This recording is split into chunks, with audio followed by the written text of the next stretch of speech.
uma alegria nós nos reunirmos aqui, como igreja, como família da fé.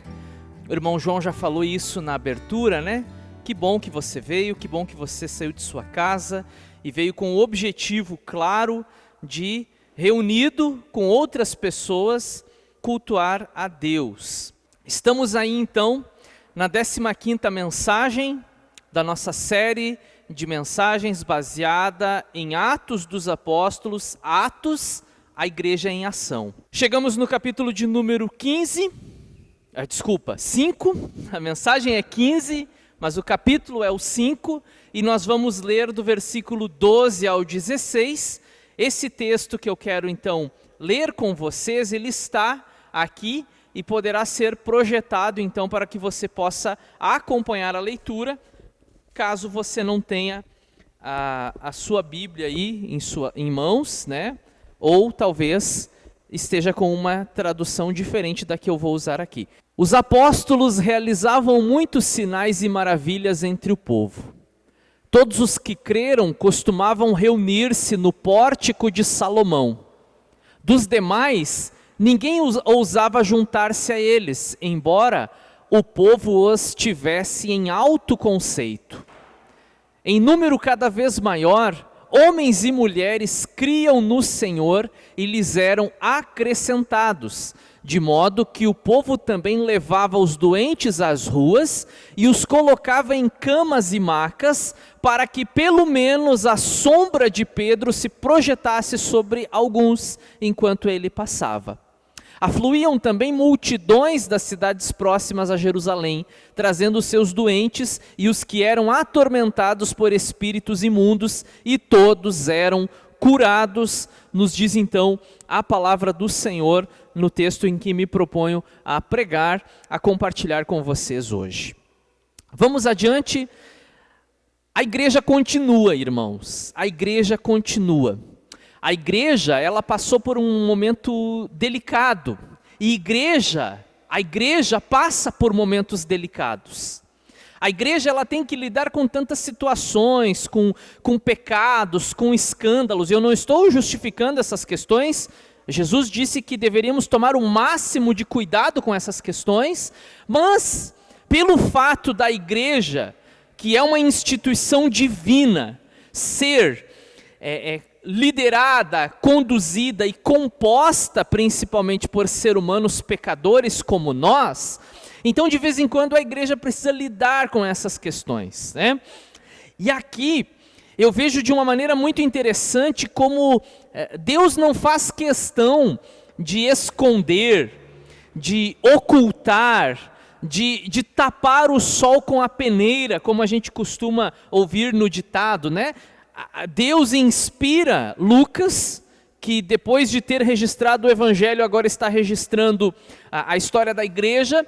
Deus coloca no seu coração que ele deveria colocar no papel a história daquele casal desastroso que fez tudo errado, que perderam a própria vida, mas que também serviram de lição para muitos outros, e que a partir de então trouxeram, a situação trouxe um temor sobre a vida da igreja. E agora, Lucas, que continua o seu registro, ele nos conta algo positivo. Olha que interessante, ele conta algo que aconteceu, que foi realmente delicado, mas ele conta algo positivo. E nesse algo positivo que ele conta, ele diz que os milagres continuaram acontecendo. E eu não sei se vocês vão lembrar, eu lembro porque obviamente eu precisei estudar, mas vocês podem inclusive procurar ali no YouTube, onde nós temos postado as nossas pregações. Uma delas, acho que foi quando Pedro foi preso, naquele momento ali após a cura do paralítico, a entrada do templo. Vocês vão lembrar que eu tinha dito aqui nesse púlpito, que aquilo que havia causado aquele problema, aquela luta, aquela dificuldade na igreja que era a cura, foi justamente o motivo de oração da igreja. Que a igreja, ao invés de dizer, Senhor, nos livra da perseguição, a igreja orava assim, Senhor, que muito mais milagres aconteçam por tua mão.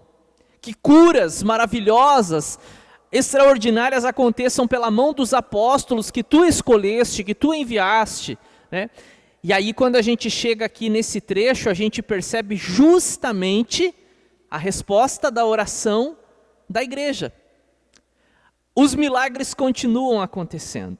Então a mensagem de hoje, ela vai nos mostrar que apesar dos dilemas, apesar dos dramas que a igreja experimentou, vivenciou, passou, nesses 2 milênios de história cristã, a igreja continua, irmãos.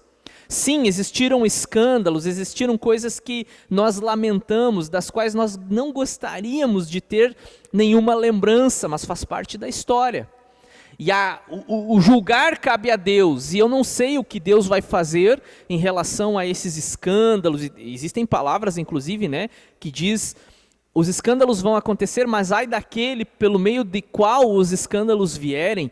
E sempre quando você ler a palavra escândalo na sua Bíblia, no Novo Testamento, essa palavra, que é uma tradução do grego, ela traz consigo a ideia de afastar. Tá? Quando a gente pensa em escândalo, a gente sempre pensa naquela fofoca, naquela notícia. Mas a palavra grega que é traduzida para nós como escândalo, que eu não vou lembrar agora qual que é, depois eu posso pesquisar. A palavra escândalo, ela sempre tem a ver com afastar, desviar, tirar do caminho, derrubar. Olha, se vocês escandalizarem esses pequeninos, ou seja, se vocês fizerem coisas que façam com que eles se afastem, se percam, se desviem, eu vou cobrar isso de vocês. Então, só essa observação que eu gostaria de considerar com vocês. Então, a igreja, ela continua. E hoje nós vamos falar um pouquinho sobre o crescimento contínuo da igreja. É interessante os detalhes. Pode voltar no texto, Rafaela, por favor? O texto, no versículo 14, se você quiser acompanhar na sua Bíblia ou ali na projeção, em número cada vez maior, homens e mulheres criam no Senhor. Pode voltar agora. Em número cada vez maior. Vocês percebem que Lucas, ele desistiu de contar? Vocês percebem isso? Porque ele contou primeiro que se converteram 3.000 e foram batizados 3.000. Aí depois teve um acontecimento ali muito forte e ele disse que mais 2.000, ou seja, o número chegou a 5.000. E aí chega no momento que Lucas percebe que ele vai passar muito trabalho se ele contar a história toda, contando o número de pessoas que se convertem. Então ele diz assim, número cada vez maior. Daqui para frente não se conta mais o número de convertidos, né? Se perde o controle de tantas pessoas que se convertem. Vamos pensar numa rápida introdução. Após relatar um sério problema na igreja, Lucas faz questão de nos lembrar que a obra de Deus não para e que o povo de Deus avança. E aí eu emprestei essa palavra da última pregação, no temor do Senhor.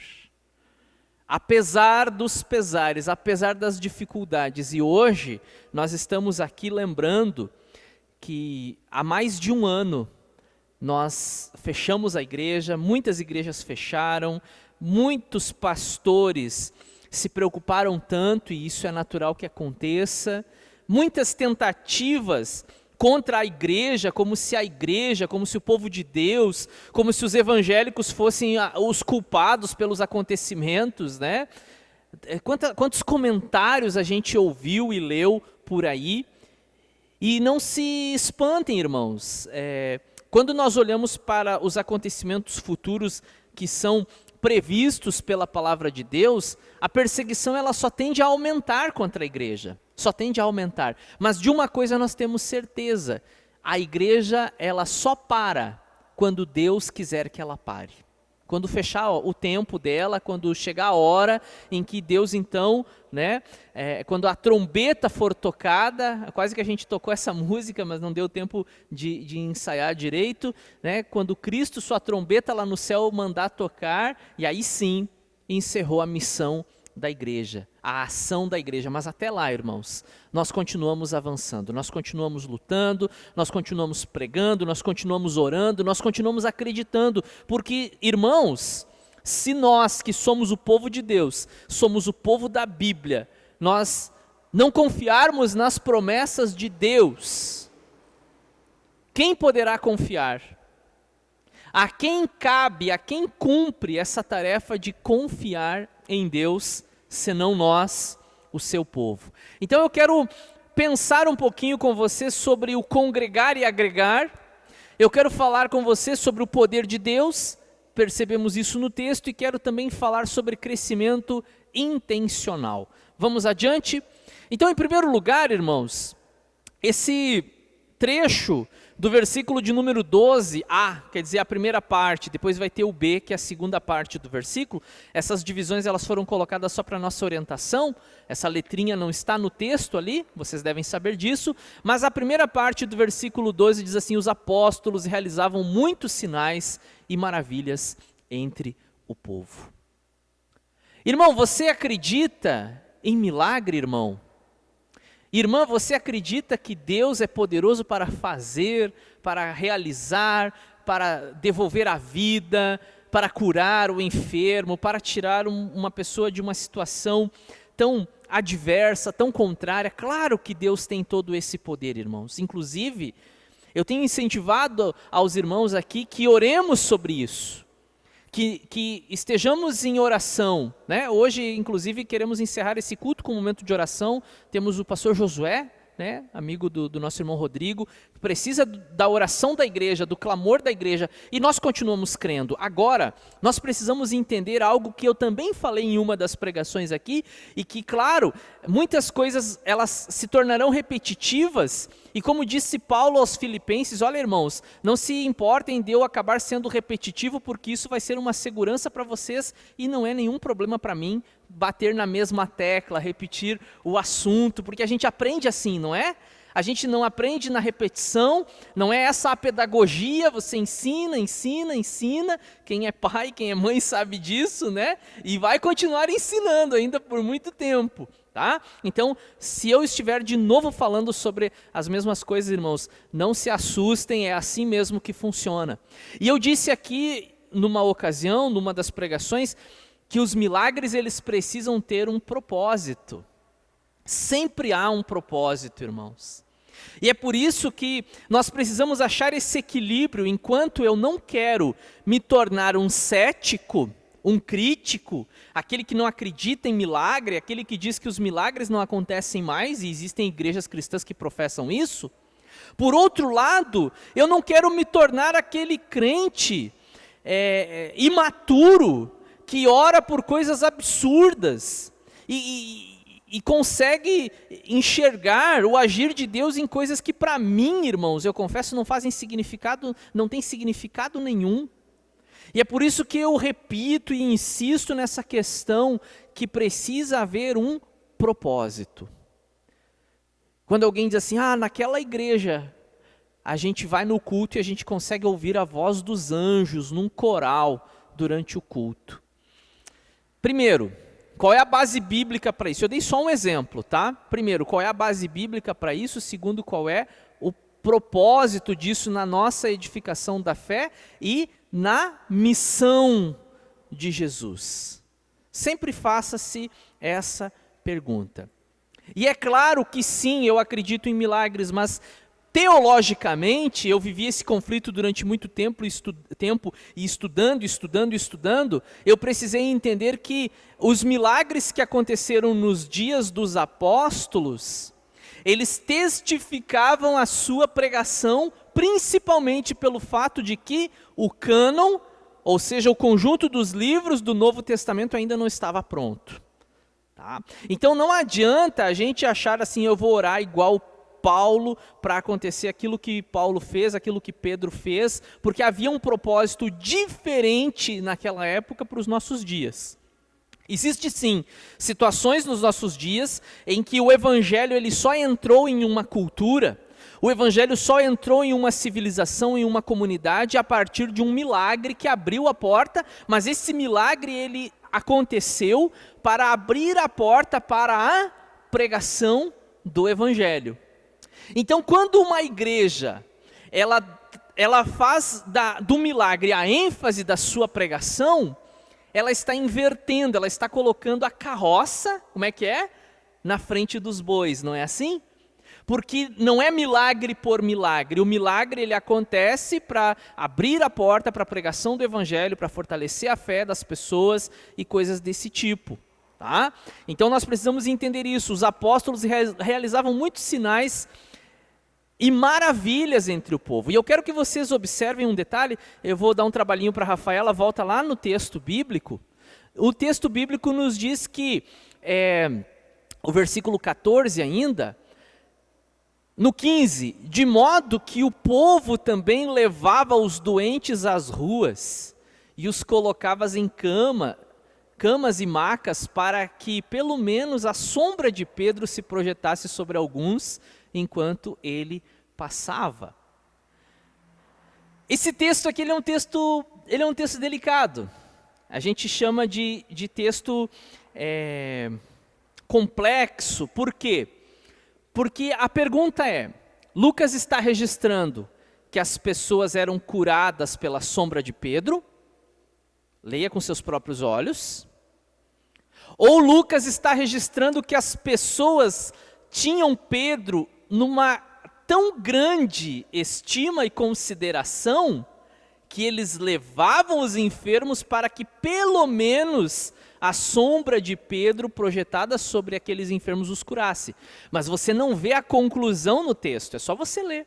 Você não vê Lucas dizendo que essas pessoas que tinham a projeção da sombra de Pedro eram curadas. Ele continua dizendo que afluíam também multidões das cidades próximas a Jerusalém, as cidades vizinhas de Jerusalém, trazendo seus doentes e os que eram atormentados por espíritos imundos, e todos eram curados. Agora sim, esses que eram trazidos e que os apóstolos oravam por eles, impunham as suas mãos sobre eles, então a partir do poder de Deus, eu já falei isso para vocês também, Pedro disse, por que vocês estão olhando para mim como se eu tivesse feito alguma coisa? Foi Deus quem fez. Então esse Deus, através da vida daqueles homens, curou essas pessoas. Existia muita superstição naquela época, inclusive, uma delas, eu estive pesquisando essa semana, dizia que a sombra de uma pessoa boa, projetada sobre você, traria coisas boas para você. Mas, cuidado!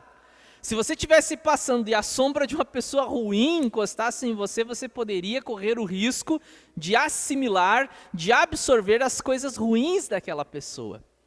Então tinha muito dessa superstição popular. E essas pessoas que, alguns comentaristas, eles dizem que eram supersticiosas. O próprio John Stott diz que ele não vê problema nisso, porque da mesma maneira aquela mulher, ela tentou tocar nas vestes de Jesus. Era a intenção e o desespero de alguém que está passando pelo sofrimento.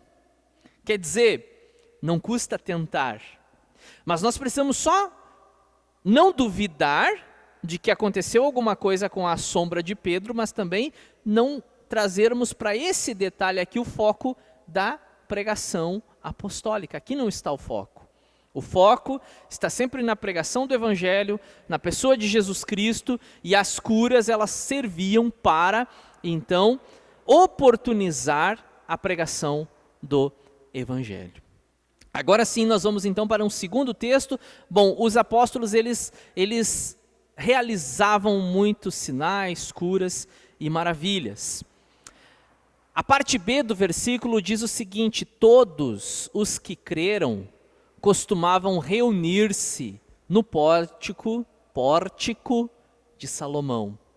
Parece que esse tal de pórtico de Salomão, uma entrada às dependências do templo, acabou sendo adotado pela igreja como o lugar de reunião. Frequentemente você vai ler que a igreja se reunia nesse lugar. E olha que interessante quando você olha para o texto e você pega essas duas palavras, peguem comigo essas duas palavras e juntem essas palavras, porque essas duas palavras, elas não se separam na nossa vida. Que palavras são essas, pastor? Crer e reunir. Crer e reunir precisam andar juntas. Se eu creio, logo eu me reúno. Essa ideia de que eu creio em Jesus na minha casa, mas que eu não preciso de igreja, não sei quem inventou isso. Não, na verdade eu sei quem inventou, foi o diabo, porque Deus é que não foi. Essa ideia de que eu posso ser crente na minha sala, assistindo o culto na televisão, algumas pessoas experimentaram um pouquinho disso nesse período de pandemia e acabaram gostando, né? Olha só que coisa boa. Algumas igrejas ofereceram inclusive aquilo que para mim não é nem um pouquinho significativo, ceia virtual. Você pega um suquinho e um pãozinho na sua sala, agora você deve perdoar o seu irmão. Você olha assim, não tem ninguém, não precisa perdoar ninguém, só você e Deus, né? Como as pessoas costumam dizer. Irmãos, essa não é a fé bíblica. A fé bíblica, desde quando você começa a ler a história, lá de Gênesis e em diante, é uma fé coletiva. Ah, pastor, mas a salvação é individual. A salvação é individual. Mas a profissão de fé, ela é comunitária. Eu preciso de vocês para eu ser crente. Eu não consigo, eu não posso, nunca serei, né, como dizia o Capitão Nascimento, um crente sozinho. Eu preciso dos irmãos. Então essas palavras, todos os que creram, costumavam, irmãos, hábito, prática, vivência, periodicidade, costumavam reunir-se no pórtico de Salomão. Nós precisamos lutar contra esse espírito pós-moderno de ir na igreja quando tem vontade. Sabe por que você e eu precisamos lutar contra esse espírito pós-moderno de ir na igreja quando tem vontade?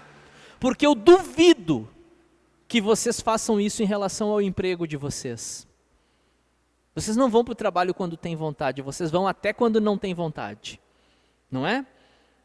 Se vocês estudam, vocês até têm uma margem, né, de 25% ali de faltas, mas se você faltar demais, você acaba perdendo a disciplina, reprovando. Então não vai para a escola quando tem vontade, para a faculdade quando tem vontade, a gente precisa, né, ir. E por que quando as coisas são para Deus, eu vou quando eu quero? Eu vou quando eu sinto vontade. Eu só vou se eu me sentir bem. Hoje está muito quente, hoje eu vou ficar em casa. E se tiver muito frio, e aqui no Rio Grande do Sul a gente experimenta os extremos, né? E se tiver muito frio, eu também não vou porque está frio, e aí a gente começa a inventar essas desculpas, qualquer coisinha é motivo para a gente não sair de casa e não cultuar a Deus. Então, irmãos, nós precisamos vencer. E isso é uma coisa tão maligna, porque quando a gente acostuma a ficar em casa, é difícil depois levantar do sofá e vir para a casa de Deus. Então vença isso na sua vida, não admita ficar em casa por qualquer razão, qualquer motivo. É domingo, domingo é do Senhor. Eu vou fazer o meu máximo, o meu melhor, como disse João, né? Não o apóstolo, o João, irmão João, que é praticamente um apóstolo, né? Eu vou dar o meu melhor para Deus, não é o que sobra. Ah, se eu tiver vontade, se eu tiver com tempo, se o clima estiver favorável e se não tiver nada melhor para fazer, daí eu vou na igreja. Essa não é a fé da Bíblia, irmãos. Então olha ali, todos os que creram costumavam reunir-se no pórtico de Salomão. E aí quando a gente chega, por exemplo, no versículo 13, diz assim, dos demais, ninguém ousava juntar-se a eles, embora o povo os tivesse em alto conceito. Parece que aqui Lucas está falando de dois grupos distintos, se a gente pegar as palavras aqui no idioma original e analisá-las. Os demais parece estar se referindo à classe dos saduceus, dos fariseus, dos sacerdotes, do sinédrio, daqueles que haviam prendido Pedro e João. Esses não ousavam juntar-se a ele, embora muitas vezes ficou registrado que eles tinham vontade. Vocês lembram da história de Nicodemos? Nicodemos, no capítulo 3 do Evangelho de João, Nicodemos estava com muita vontade de se tornar um discípulo de Jesus. Mas vocês lembram o que o texto falava sobre ele? Que por causa dos judeus, ele foi à noite. Ele procurou Jesus à noite para ninguém vê-lo. E tem outras passagens que diz que muitos dos fariseus e mestres da lei creram nele, mas em oculto, porque eles temiam os judeus. Você sabe o que aconteceria com um camarada que pertencesse, por exemplo, ao Sinédrio, né? Esse Supremo Tribunal dos judeus, e ele professasse abertamente que ele acreditava em Jesus? Você sabe o que aconteceria com ele? Ele iria perder os privilégios dele como judeu. Que foi exatamente, irmãos, o que aconteceu com o apóstolo Paulo. Se você ler a história de Paulo, se você vier todos os domingos, nós vamos chegar lá, até o capítulo 28 desse livro, que fala, depois do 9, do 11 em diante, começa a falar mais especificamente de Paulo. Vocês vão ver o quanto que Paulo sofreu, e Paulo era um desses caras. Quando a gente chega aqui no capítulo 7, quando eles apedrejam Estevão, que estava pregando, Paulo era um dos que estava ali incentivando. Inclusive ele disse: deixa que eu seguro o teu casaco para tu poder ficar mais livre para jogar a pedra, me dá o teu casaco aqui. Ele segurava as vestes daqueles que arremessavam as pedras em Estevão. Ele estava ali, né, enfurecido. Mas aí no capítulo 9, Jesus pega ele e a vida dele nunca mais é a mesma. Ele é transformado, ele recebe um novo coração. Só que, ao ser transformado, ele arruma inimigos. Os fariseus, os saduceus, os sacerdotes se tornam inimigos de Paulo. Essa história, ela fala da história dessa geração que nós vivemos. Por quê? Porque muitas pessoas acham até interessante o Evangelho. Muitas pessoas até simpatizam com a Bíblia. Até vão na igreja e se emocionam. Tem gente que vai na igreja e chora. Se emociona, acha linda a música, a oração, alguma coisa ali, o pelo do braço arrepia, né? Alguma coisa acontece com ela quando ela vai no culto. Mas ela precisa fazer uma escolha. E ela sabe que a partir do momento que ela fizer aquela escolha, ela vai renunciar à velha vida. E renunciando à velha vida, ela não vai ter mais os mesmos privilégios que essa vida de pecado lhe oferece. E aí ela acaba colocando na balança, né, velha vida e nova vida em Cristo, e ela acaba optando pela velha vida. As pessoas fazem essa escolha. Agora veja que interessante, porque a própria Bíblia diz que a fé não é para todos, a fé não é de todos. Essa ideia universalista que a gente encontra por aí, e tinha uma época que os evangélicos, acho que até ainda fazem isso, eu que não tenho mais observado, os evangélicos ficavam lá na praça da cidade, iam para o centro da cidade, ficavam orando, fazendo aquilo que eles chamam de ato profético, uma coisa que você não encontra na Bíblia, né? Nós declaramos aqui, nessa noite, que São Leopoldo é de Jesus e que todo mundo em São Leopoldo vai se converter. Será, irmãos? Poxa, mas que pastor é esse que não tem fé, hein? Irmãos, eu tenho fé e eu acredito no poder da pregação do Evangelho, mas essa ideia de que todo mundo vai se converter, ela não é a ideia da Bíblia. A ideia da Bíblia nos diz, né, que a porta é estreita, são poucos os que entram, o caminho é estreito, larga é a porta da perdição. Se a gente fosse fazer cálculo aqui, e a gente sabe que a Bíblia não é um livro de cálculos, não é matemática, mas nós pegaríamos em Lucas 8 a parábola do semeador e nós entenderíamos que tem uma semente que cai no caminho, tem uma que cai entre os espinhos e que tem outra que cai nas rochas e tem uma que cai na terra boa e que dá fruta. Ou seja, não precisa ser muito bom, 25%. Que se você fizer uma análise aí no Brasil, é mais ou menos isso o número de crentes, né? Se apertar bem, dá menos. né? Então essa ideia que todo mundo se converte não é a ideia bíblica, né? Muitos são chamados, mas poucos são escolhidos. Olha, esses homens, eles não ousavam se juntar a eles, embora pudessem até ter vontade algumas vezes. Embora o povo os tivesse em alto conceito. E esses do povo acabavam agregando e congregando como igreja. Vamos um pouco mais adiante. E aí exatamente o que eu iria dizer, em número cada vez maior, homens e mulheres criam no Senhor e lhes eram acrescentados. Irmãos, vamos fazer uma pergunta aqui. Nós queremos que a igreja cresça, irmãos? Sim ou não? Vocês querem que a igreja cresça? Queremos, né? Espero que queiramos. O que temos feito para que isso aconteça? Crescimento intencional, eu usei isso lá na introdução. O quanto que nós desejamos o crescimento.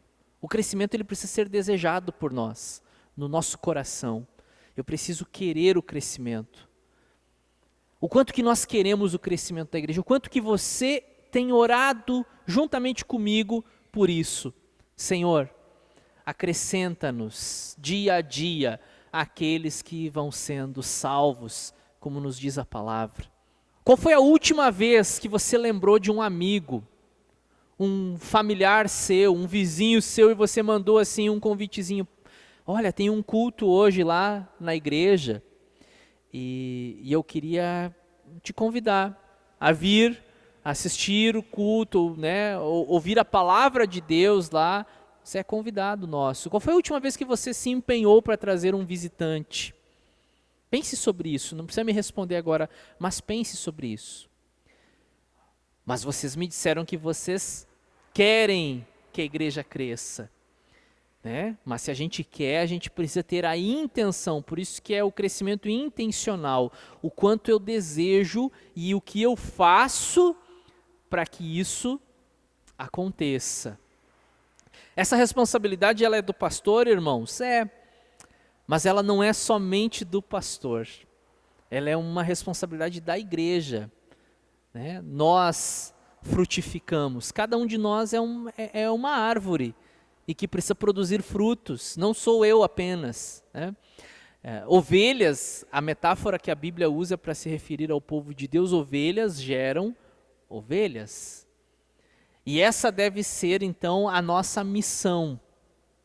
Eu lembro de muitas pessoas que me procuraram e diziam para mim assim: Igor, eu não estou mais feliz e satisfeito na igreja onde até o momento estou congregando, porque a minha igreja, a igreja que eu estou, ela não é uma igreja bíblica.